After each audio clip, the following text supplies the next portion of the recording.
आप देख रहे हैं MNT न्यूज नेटवर्क। कांग्रेस सरकार के दौरान SC, ST और OBC समुदाय पर बड़े पैमाने पर अत्याचार हुए हैं। उससे भी ज्यादा अत्याचार भाजपा सरकार कर रही है। इन समुदायों में सबसे ज्यादा अत्याचार नौकरियों को लेकर हो रहे हैं। SC, ST, OBC के हजारों पद खाली है, लेकिन सरकार ने उनकी भर्तियों पर रोक लगा रखी है। इसके पीछे एक षड्यंत्र भी हो सकता है। शायद बाद में सरकार यह कहकर खाली पदों को ही खत्म कर देगी कि खाली जगह भरने से राजस्व को घाटा हो रहा है। इसके पहले भी सरकार ऐसा करते आ रही है।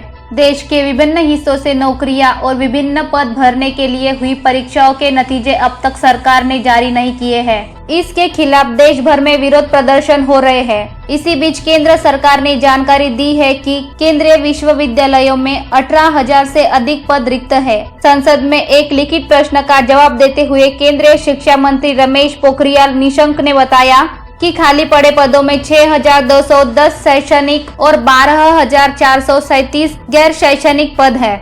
इसके अलावा Indira Gandhi national open university में 196 शैक्षणिक पद और 1,090 गैर शैक्षणिक पद रिक्त पड़े हुए हैं। इसके अलावा 3 केंद्रीय संस्कृत विश्वविद्यालयों में 52 शैक्षणिक और 116 गैर शैक्षणिक पद खाली है।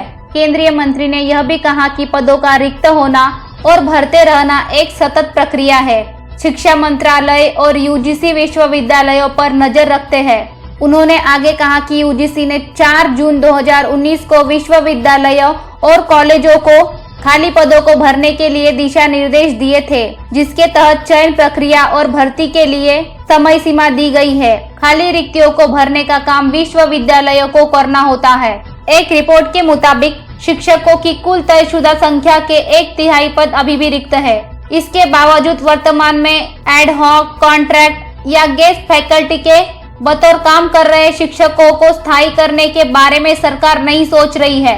इसके पहले 2017-18 में OBC के 165, SC के 113 और ST के 38 शैक्षणिक पद खाली थे। गैर शैक्षणिक पदों की बात करें तो साल 2019-20 में OBC के 40, SC के 21 और ST के 9 पद रिक्त है।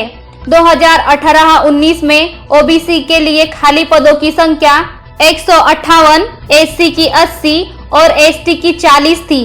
2017-18 में OBC के 95, SC के 69 और ST के 32 गैर शैक्षणिक पद खाली थे। बता दें कि अगस्त के आखिरी हफ्ते में सरकार ने एक निर्देश जारी किए थे। उस निर्देश के अनुसार जब तक कोरोना महामारी के चलते लगे लॉकडाउन की अवधि खत्म होने तक शैक्षणिक और गैर शैक्षणिक पदों की नियुक्तियों को रोक दिया गया था।